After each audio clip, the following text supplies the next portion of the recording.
So I further request you to present flower bouquet, shawl and memento to Honorable Minister of State of Fisheries, Animal Husbandry and Dairy, Dr. L. Muruganji.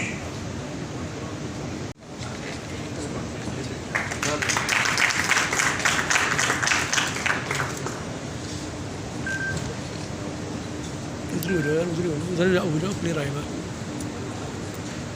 मेरे को पीठ आएगी ना।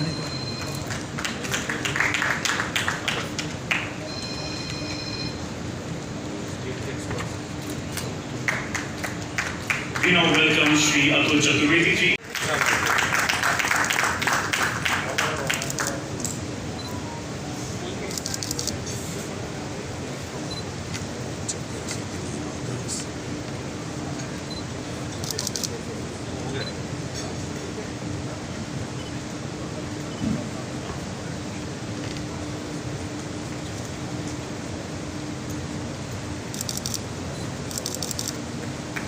We also welcome Ma'am Varsha Joshi ji, additional flower bouquet, shawl and a memento.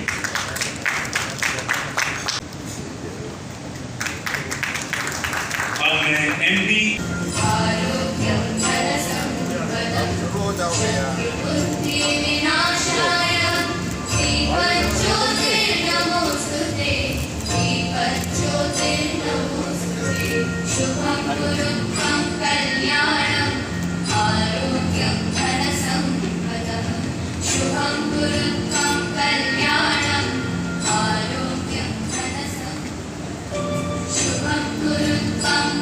Sanjay Kumar Balyanji, Secretary of the Department Sri Atul Chaturvedi ji,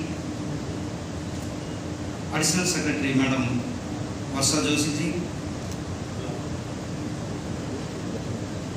Chairman NDDB Sri Minesh Saji, dignitaries, ladies and gentlemen, friends from media, good evening to all.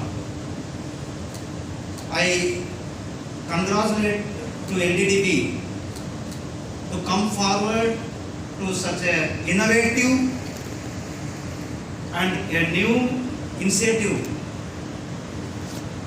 taken by the department, how we can use cow dung as a wealthy. So waste from wealth, our Prime Minister's vision. Our Prime Minister's is a dream. Every farmer has to be get double the income. That is, income has to be double. For that vision, NDDB is initiated to such a kind of innovative idea and innovative design, and they come forward to launch NDDB Mirita Limited.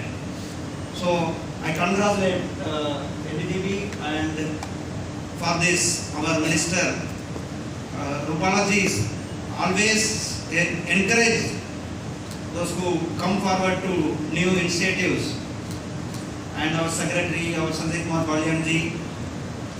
So this definitely it helps to the farmers, and the farmers can get additional income in this. यही है गाय का कि जिसके गोबर की होती है, नहीं तो सबसे घृणा सी होती है। और बचपन मेरे याद आ गया, हम तो उन घरों में रहे जहाँ गाय के गोबर से लिपा जाया करता। गाय क्या भैंस भी, यहाँ कम ही लोग होंगे जो गोबर के लिपे हुए घर में रहेंगे। तो पाला जी आप रखते ही, अब मुर्गन जी का पता नहीं, मुर्गन जी आपके यहाँ भी गोबर से लिपा जाता था तमिलनाडु में, है आपके यहाँ?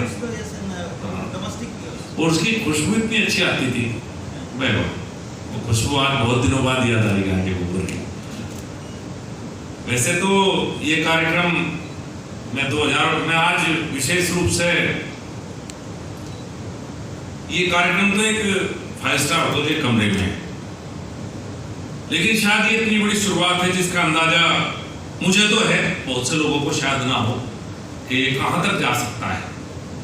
और मैं 2019 में इस काम के लिए आज गिरिराज जी को जरूर याद करना चाहूँगा, क्योंकि इसकी शुरुआत का आइडिया 2019 में गिरिराज जी के द्वारा आया था। उन्होंने एनडीडीबी को बुलाया और एनडीडीबी को कहा कि नहीं, आप इस तरह का एक मॉडल क्रिएट करने की कोशिश करें।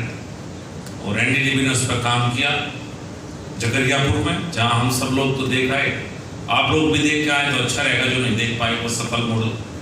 तो इनिशिएटिव गिरिराज जी के समय में लिया गया और ये बहुत बड़ा इनिशिएटिव रूपाला जी के समय में लिया जा रहा है कि एनडीडीबी मृदा लिमिटेड एक अलग से कंपनी जो इसे देखने की कल्पना कीजिए कि 30 करोड़ के करीब गाय भैंस है हमारे पास, कितना गोबर होगा, शायद 50% जो रिक्वायरमेंट है घरेलू गैस की, एलपीजी की, वो पूरी की जा सकती है अगर सबका सदुपयोग करें पूरे देश में, सबका इसमें। और फर्टिलाइजर की भी काफ़ी हद तक मुझे लगता है 40-50% तक फर्टिलाइजर की 20 से एनपीके की हम रिप्लेस कर सकते हैं इसको। तो कितना बड़ा काम है, अभी तो शुरुआत है, निश्चित रूप से ये आगे बढ़ेगा और मुझे खुशी है कि एनडीडीबी ने अपने दरवाजे खोले हैं।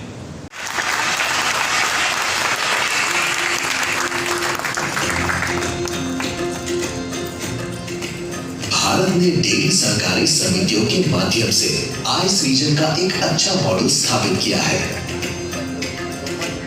आज देश के लाखों किसान दूध की बिक्री से नियमित आय अर्जित करते हैं, परंतु अभी तक गोबर का व्यापक प्रबंध कर उसका उपयोग विभिन्न प्रकार की ऊर्जा उत्पन्न करने एवं जैविक खाद बनाने का व्यावसायिक मॉडल कभी बनाया नहीं गया था।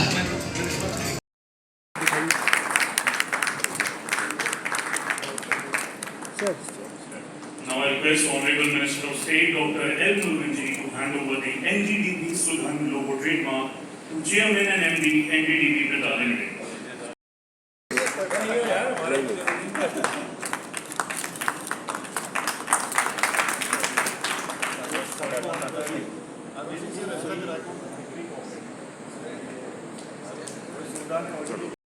बढ़ावा देने का, और जैसे एनडीडीबी जहां कोऑपरेटिव नहीं है वहां कोऑपरेटिव को डेवलप कर रही है, जहां टेक्नोलॉजी का आवश्यकता है, हमारे डेयरी इतना डेवलप हो गया और हम सारी मशीनरी आयात करते थे, तब एनडीडीबी ने मशीनरी बनाने की कंपनी बनाई और इसके जरिए आज डेयरी में 90% से ज़्यादा हमारी ही मशीनरी यूज हो रही है और इसका हम अच्छी तरह से देश के उद्यान को बचाने का भी काम कर रहे हैं।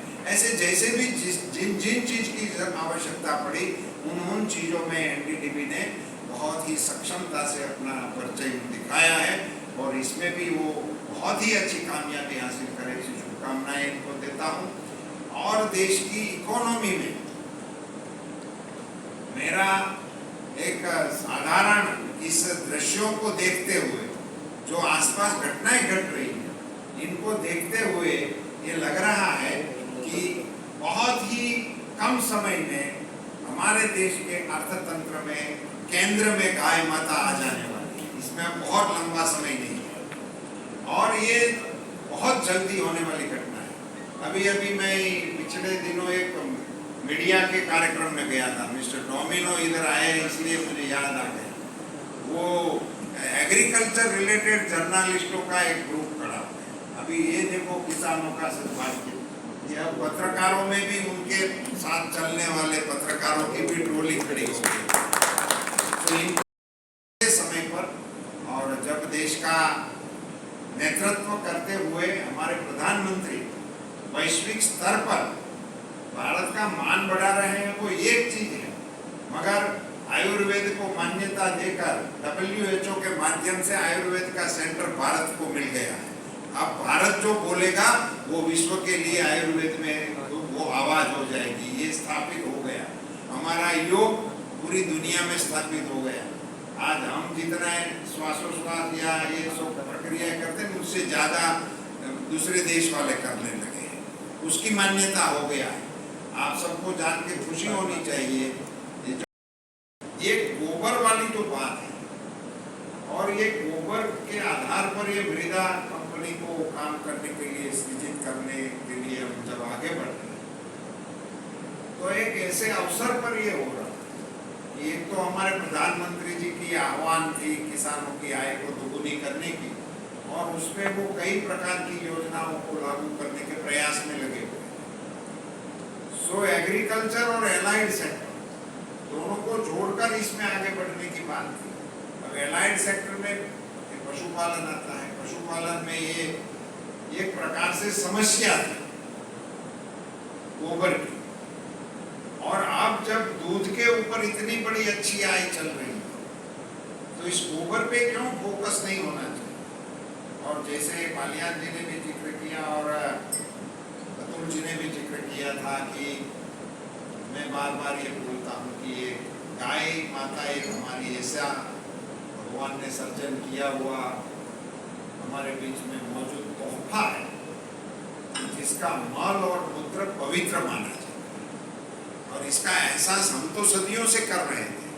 सो मैं आज तो इसी अवसर पर एनडीडीबी के सामने एक बात रखना चाहता हूँ कि जब वो बता रहे थे अपनी वो छोटी सी फिल्म के बाद देख रहे थे जिसमें गैस नॉमिनेशन वो दृश्य दिखने में आ रहा, और ये गैस एमिनेशन का तो पूरे विश्व में चर्चा है और उस पर बड़ी डिबेट चल रही है। मगर मेरा विनम्र मंतव्य है कि इस गैस एमिनेशन में क्या हमारी इंडिजिनस गाय का जो काऊ डंग है उसमें से निकलने वाली गैस जहरीली है या ये कोई अलग है, उस विषय के भी रिसर्च करने की आवश्यकता है। क्योंकि वो जरूर इसमें कुछ ना कुछ मतभेद होगा, क्योंकि और किसी जानवर का गोबर लेकर चौका करने की सिस्टम विश्व में कहीं पे नहीं है। अकेले गाय की गोबर की चौका करने की परंपरा हमारे देश में है, तो इसके पीछे कोई राज होगा। हमारे ऋषि मुनियों की बातों में ऐसा कोई अंधविश्वास या कोई अनसाइंटिफिक बात हो सकती है, ऐसा मैं मानता ही नहीं। इसलिए वो पूर्ण साइंस का कोई प्रयोग होगा, इसको आगे ले जाने की आवश्यकता है, और इसी में भी इनको अलग हम कर देंगे तो और भी दिशाएं खुलने का संभावना हो सकता है, और कार्बन क्रेडिट में गाय भी नेतृत्व कर सकती है। एक सब्सिडरी कंपनी मृदा, इसको लॉन्च करते हुए मैं बड़ी खुशी और प्रसन्नता व्यक्त कर रहा हूँ, और इसी कार्यक्रम में मौजूद मेरे दोनों मंत्री आदरणीय बालियान जी, आदरणीय मुरुगन जी, हमारे सचिव महोदय अतुल जी, बहन वर्षा जी, और आप सभी भाइयों एवं बहनों, मैं एनडीडीबी को बधाई देता हूँ कि बहुत ही अनुकूल समय पर एक नई दिशा की पहल करने का काम उन्होंने समय सर कर दिया। इसके लिए मैं मिनेश जी को तहे दिल से धन्यवाद देता हूँ।